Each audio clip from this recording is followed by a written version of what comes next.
Tuelekee nchini Kenya na leo tunaiangazia meli kuu ya chama cha upinzani nchini Kenya, chama cha ODM, ambacho kwa miongo mitatu kimekuwa ngome isiyotikisika chini ya uongozi wa kiongozi Raila Odinga. Hata hivyo, kufuatia kufariki kwa kiongozi huyo, chama hicho sasa kinakabiliwa na msukosuko na dhoruba la ndani kwa ndani la urithi. Uasi umekithiri kwenye chama hicho ambacho sasa kinaongozwa kwa ukaimu na seneta Oburu Oginga, nduguye Raila Odinga.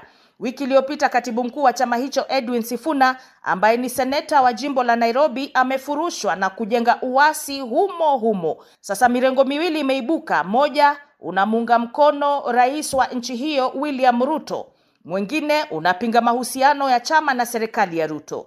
Je, ODM inajifungua uongozi mpya au ndio inaanza kusambaratika vipande? Mchambuzi wa siasa za Afrika hususan ndani ya nchi ya Kenya, Haman Manyora, analivalia njuga swala hili kwa uchambuzi wa kina. Ni wazi kwamba kutakuwa na swala la urithi, na anayeridhiwa ni mtu ambaye ni kigogo. Huwa basi sio rahisi, na ndio unaona sababu ndio kuna wazee wale vigogo wa zamani kina Oburu Odinga na wengine ambao wanaelekea kuwa waandani wa karibu, ambao pia wakati huo wanaongea lugha moja na hayati Raila Odinga, kina Gladys Wanga, kina Mbadi, ambao pia wanahusiana wa karibu sana na William Ruto. Wananyakua chama, wanaonekana wao ndio wenyewe, wao ndio wenye funguo ya chama, wao ndio wenye wanasema certificate, wanajua iko wapi, wanajua kila kitu kiko wapi.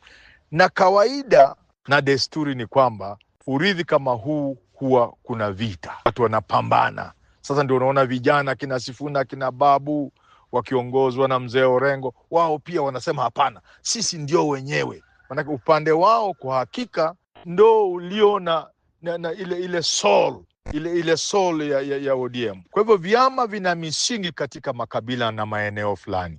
Vivyo hivyo na ODM imo katika maeneo ya Luo Nyanza, ya Wajaluo. Hiyo ndio ngome yake, na Raila alikuwa ndio kiongozi wao.